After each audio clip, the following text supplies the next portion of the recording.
When did you first, as a couple, when did you notice there's something not right here? We were driving past a pub, weren't we, one day, and there was a bill, it was Christmas time, there was a billboard saying Christmas bookings all day, and I turned to Phil and said, oh look, Christmas puddings all day long, and he was just like, what are you talking about?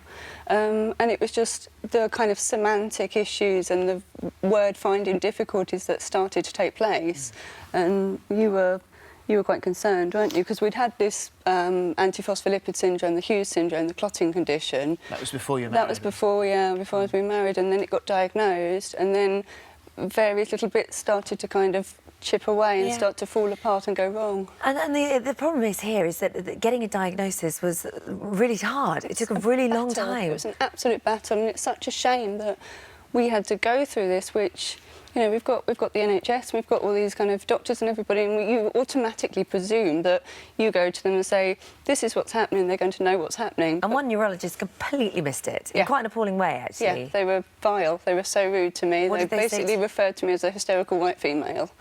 And they were just... So I came away because you kind of listen to what they say. I thought I'd just going crazy, absolutely going crazy. Yeah. And I kept saying to Phil, I said, no, you're not, no, you're not. And I was just like, I must be absolutely just cracking up. And have you noticed it getting progressively worse? Yeah, so when it first started, Laura just mentioned about reading the sign wrong.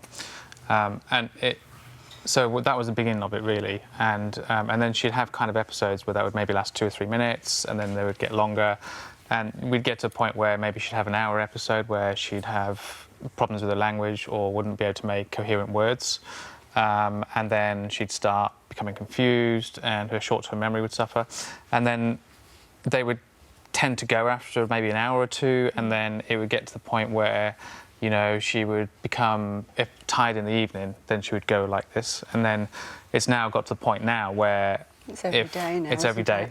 And so, actually, before we came, she was getting a little bit stressed before we came, and she went into a very brief episode then. And she's able to force herself out of it, but she'll pay for it later on today. The best way I can describe it is if you're listening to lots and lots and lots of bits of music and somebody said to you, pick a song out, and you can't quite get... You can hear it, but you can't quite get there, and that's what it feels like, that's the confusion. So when you were diagnosed and you got that diagnosis, to hear the words dementia for anybody is like what we said, an absolute fear, very scary, but at your age, probably the last thing you thought you were going to hear. What does that feel like? You just... bottom falls out of everything. You think, oh, that's it, I'm not going to have a clue, I'm not going to know, I'm not going to recognise my husband, I'm not going to remember significant events. I've picked up the phone to my mum before and not recognised it was my mum. Those kind of things. Yeah. Are they able to give you any sort of a time frame? I suppose this is a drifting Phillip. smoke, it's just isn't it? So, yeah, it's just kind of catching it in the wind, basically. They don't really know. They can say people who are older have got this amount, but they don't know. So you've taken the decision as a couple, and actually prompted by your mum, because she set up a absolutely, mums know best. She set up a GoFundMe page because she wanted you to go away and travel. I mean, you gave up your law degree. Lots of things in your life had to change because of this. So she wanted to create memories for both of you to live life to the absolute full. And that's what you've been doing. You're raising money and you've got this trip planned. Yes, we have. So what are you going to be doing? We ideally want to... I've always loved America and I wanted to kind of experience the culture and had this mad idea to travel across America in possibly an RV or that kind of thing, and just to do something that is going to stick with me. And we went on honeymoon to America, so it's again tapping into those memories that I already have. And to reinforce them as much as humanly possible, and just to raise awareness and as much money as I can, not just for my kind of selfish type way, but to researching to get the money for other people who might be experiencing. For you guys, you know what you have to come. How do you feel about that? Because the doctors that we've spoken to, and especially we're with a doctor now who's trialling Laura for 3 months on it's just warfarin, but getting her INR correct for it.